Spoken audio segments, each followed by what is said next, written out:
Halo semuanya, saya Gaida Fauzia. Kali ini saya akan wawancara bersama Kepala Puskesmas Cimalaka untuk memenuhi salah satu tugas mata kuliah advokasi kesehatan. Jangan lupa ditonton sampai akhir ya. Selamat siang Bapak, perkenalkan saya Gaida Fauzia, mahasiswa dari Kesehatan Masyarakat Universitas Siliwangi. Terima kasih banyak sudah menyempatkan waktunya gitu berkenan untuk diwawancarai hari ini. Wawancara hari ini tuh bukan hanya sebagai memenuhi tugas mata kuliah saja gitu Pak, namun untuk menyebarluaskan informasi juga kepada masyarakat gitu mengenai program ataupun layanan yang ada di Puskesmas Cimahi ini. Mungkin Bapak boleh memperkenalkan diri dulu supaya yang menonton tahu gitu. Nama saya Dr. Hendriawan, Kepala Puskesmas UPTJ Puskesmas Rawat Inap Cimalaka, Kabupaten Sumedang. Bagaimana Pak kabarnya? Baik? Alhamdulillah. Mungkin langsung saja gitu ya Pak ke pertanyaannya. Kalau boleh tahu nih Pak, program unggulan apa sih yang sedang dijalankan di Puskesmas Cimalaka ini? Program unggulan yang sesuai dengan Kemenkes kita kan ILP, kemudian sama CKG yang sedang tren ya sekarang, yang sedang ditekankan oleh pemerintahan cek kesehatan gratis. Sama ILP di samping program-program rutin lain. Mungkin untuk layanan yang tersedia gitu Pak di Puskesmas Cimalaka. Di sini kita kan Cimalaka kita Puskesmas rawat inap, otomatis rawat jalan seperti biasa. Dari preventif promotif, tugas puskesmas itu kan preventif promotif ditambah kuratif dan rehabilitatif. Kalau preventif promotif saya kira banyak banget kegiatan yang ke lapangan, ke desa-desa, kunjungan rumah. Kalau yang kuratif di sini puskesmas mungkin dari semua, saya kira semua unit pasti ada. Dari kesehatan ibu hamil, anak, ibu hamil, dan persalinan karena kita puskesmas Ponet, kemudian kesehatan umum, laboratorium ada, gigi ada, ya, kemudian sampai UGD ada, dan TB/HIV ada. Saya kira hampir semua pelayanan ada di puskesmas. Lengkap ya Pak. Nah kalau untuk menurut Bapak sendiri ada gak sih layanan di Puskesmas Cimalaka ini yang jarang gitu diketahui oleh masyarakat padahal sangat bermanfaat gitu? Kalau unit yang ada, kalau misalkan melihat ini ya, kalau misalkan yang datang sini harusnya tahu mereka kan terpampang kegiatan-kegiatan apa saja, kecuali bagi masyarakat yang nggak pernah datang ke sini, nggak pernah kontak ke puskesmas, mungkin mereka nggak tahu. Padahal Puskesmas Cimalaka sejak beberapa tahun yang lalu sudah kita usahakan, kita kompletin semua. Dari rawat jalan, rawat inapnya ada, UGD-nya ada 24 jam. Laboratorium pun kita tingkatkan, jenis-jenis pemeriksaannya sudah termasuk komplit kita sini. Dokter giginya pun pemeriksaan giginya itu bukan hanya pemeriksaan bukan pemeriksaan biasa, tapi ada kegiatan tindakan-tindakan lain yang mungkin di puskesmas lain tidak ada. Karena memang kita sediakan obat-obatannya gitu. Harusnya sih, kecuali bagi masyarakat yang nggak pernah bukan peserta kapitasi kita, yang mungkin masyarakat ada yang tidak tahu karena tidak pernah datang. Ya, kecuali kalau misalkan mungkin mereka iseng-iseng melihat di IG atau di apa, mungkin baru tahu gitu. Ya harusnya kalau yang jadi langganan tetap di kita, yang sering kontak dengan petugas puskesmas yang ke lapangan, mungkin mereka tahu. Ya pasti ada yang nggak tahu. Nggak pernah kontak juga. Tapi untuk pernah ada gak sih Pak sosialisasi seperti apa saja sih layanan yang tersedia di Ada, pasti. Sekarang kan kita wajib sebagai tempat pelayanan masyarakat, kita wajib mensosialisasikan dari offline sama online. Offline-nya kan di sini dari spanduk-spanduk, kemudian mungkin di desa dari penyampaian dari mulut ke mulut.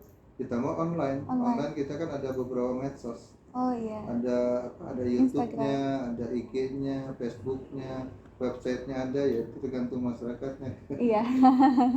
Itu wajib, itu salah satu kewajiban kita sebagai tempat pelayanan untuk mensosialisasikan jenis-jenis layanan, kegiatan-kegiatan apa yang ada di puskesmas, itu wajib rutin di-upload.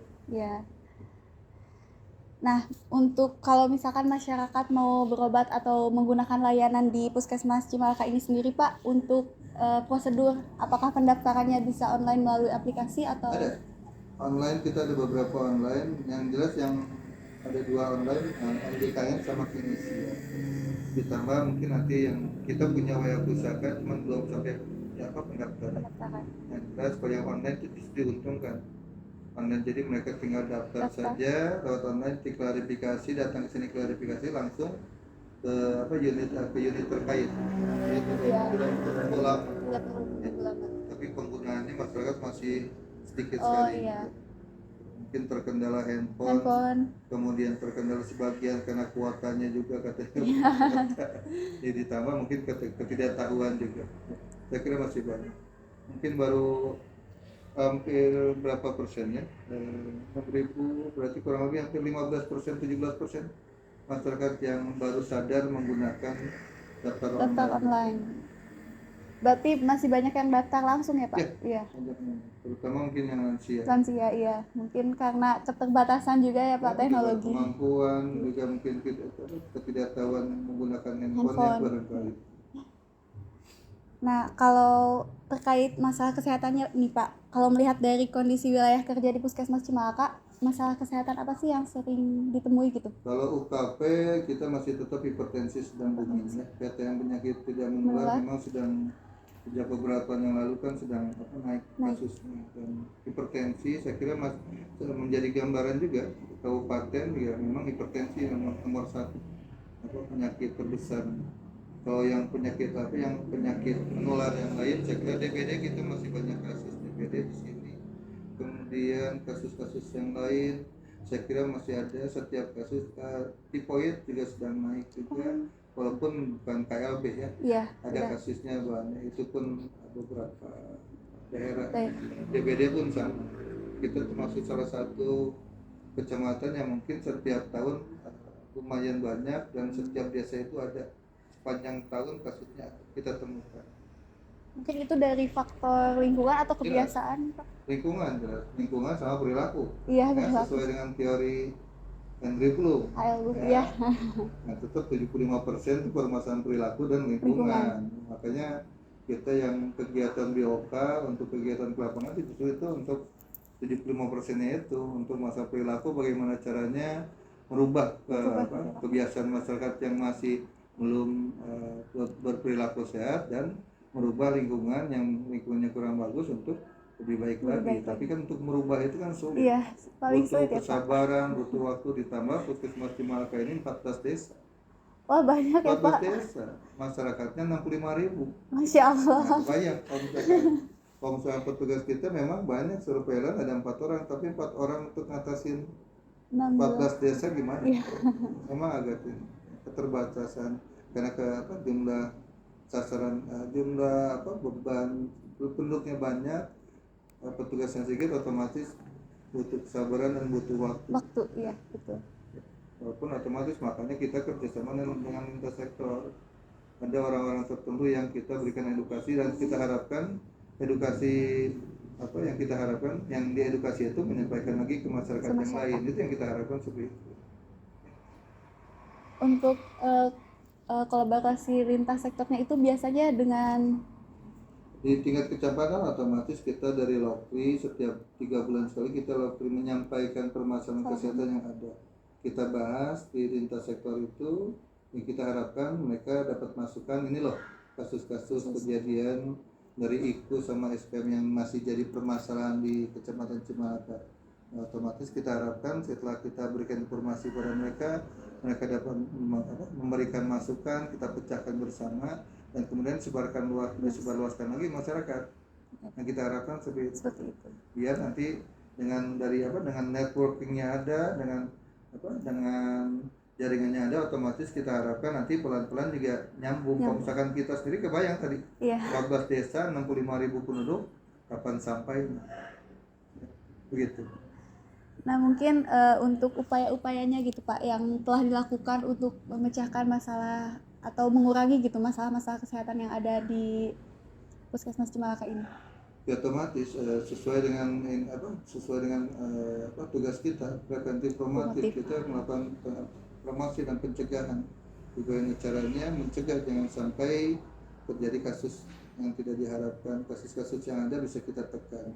Preventif promotif tadi dengan offline dan online. Kita Setiap hari, kalau dulu setiap hari kita melakukan promosi di ruangan di dalam gedung. Iya. Kemudian di posyandu pun sama kan, penyuluhan pada masyarakat sesuai dengan kondisi. Kalau misalkan di posyandu mungkin tentang gizi ada, tentang kebanyakan tentang gizi, dengan imunisasi juga ada. Kalau di kelas ibu mungkin tentang kesehatan ibunya. Kemudian kita ada tiap bulan tuh pertemuan rutin di tiap desa mengumpulkan kader-kader. Itu salah satunya juga untuk tentang peningkatan kemampuan kader tentang surveilan penyakit menular, penyakit yang tidak menular, sama kesehatan lingkungan. Itu di situ kita manfaatkan waktunya. Alhamdulillah ya Pak, sudah banyak kegiatan. Teman tadi permasalahannya banyak, sasarannya banyak. Beban kerja juga lumayan. Kita memang butuh waktu, tapi alhamdulillah semakin kalau misalkan trennya sih makin menurun. Nah, mungkin sebagai penutup gitu Pak, ada tips gak atau pesan gitu khusus dari Bapak sebagai kepala puskesmas kepada masyarakat untuk agar lebih peduli gitu terhadap kesehatannya? Ya, jelas puskesmas itu kan tugas utamanya bagaimana caranya meningkatkan derajat kesehatan masyarakat di wilayah kerjanya. Dan itu memang tidak mudah, memang bebannya banyak. Makanya puskesmas, kalau hanya puskesmas sendiri yang melakukan kegiatan sampai kapanpun akan sulit untuk meningkatkan derajat kesehatan. Makanya kita butuh bantuan dari lintas sektor, untuk ditambah juga kesadaran dari masyarakatnya sendiri. Kalau bukan dari masyarakat sendiri untuk meningkatkan kesadaran, ya tidak akan sulit sekali untuk tercapainya tujuan puskesmas, untuk tercapainya ke tujuan dari dinas kesehatan, dan tercapainya ke tujuan dari kabupaten untuk mencapai masyarakat yang mandiri dan cerdas dan mandiri yang sehat. Makanya kita semua, dan saya kira setuju, semua juga harus dimulai dari yang terkecil dulu ya, dari rumah tangga dulu, kemudian ke desa, dari desa ke kecamatan ke kabupaten. Ya, kalau misalnya dari rumahnya sudah sehat, ya otomatis nanti pelan-pelan juga nanti tercapailah kabupaten sehat itu. Ya, makanya cuman untuk meningkatkan kesadaran masyarakat ini otomatis butuh peran individunya tersebut begitu. Ya, Pak. Nah, makanya diharapkan, memang masih ada yang sudah kontak, diharapkan sadar ya, tapi yang misalkan yang belum kontak, yang mudah-mudahan dengan kemajuan teknologi mereka bisa baca sendiri, diharapkan mereka juga sadar bagaimana caranya mencegah jangan sampai timbul penyakit, jangan sampai baik yang menular maupun yang tidak menular. Kalau misalkan sehat, saya kira hidup juga produktif ya, kerja juga nyantai. Makanya bagaimana caranya sehat itu murah ya, sakit itu mahal ya. Untuk mencapai sehat, saya kira tidak sulit. Yang jelas tinggal jaga kondisi bagaimana caranya berperilaku hidup bersih dan sehat ya, makan teratur, istirahat yang cukup, olahraga, ya saya kira tidak sulit ya. Dan itu memang butuh kesadaran masyarakat. Di samping kita mengharapkan kesadaran mereka sendiri, kita pun tetap sebagai pelayan masyarakat tetap, makanya tidak semua masyarakat yang bisa sadar sendiri, makanya kita harus menyadarkan mereka. Makanya kita petugas puskesmas pun tetap ke lapangan terus menerus. Ya, alhamdulillah ya Pak. Ya, gitu. Banyak programnya ya Pak. Ya, banyak sekali. Saya kira sampai kapanpun permasalahan kesehatan pasti akan ada. Iya betul. Ya, karena memang tidak semua masyarakat itu sadar. Mungkin terima kasih banyak Pak sudah berbagi informasi dan pengalaman yang berharga ya hari ini gitu. Semoga obrolan ini bisa bermanfaat gitu. Mudah-mudahan insyaallah. Nah, mungkin ada hal yang ingin disampaikan lagi mungkin Pak kepada yang menonton gitu. Ya, baik untuk yang menonton, barangkali untuk yang mendengarkan, mudah-mudahan apa yang kami obrolkan tadi bermanfaat, bisa menjadikan sumber pengetahuan juga, dan mudah-mudahan nanti bisa menularkan juga untuk di lingkungan keluarga, ke teman-teman, ke tetangga-tetangga, sehingga bagaimana caranya tujuan pemerintah Indonesia untuk meningkatkan derajat kehidupan masyarakat itu akan lebih cepat tercapai. Sekali lagi terima kasih banyak Bapak. Semoga Puskesmas Cimalaka makin maju. Semoga masyarakatnya juga semakin dekat dan nyaman dengan Puskesmas begitu Pak. Mungkin ditutup. Wassalamualaikum warahmatullahi wabarakatuh.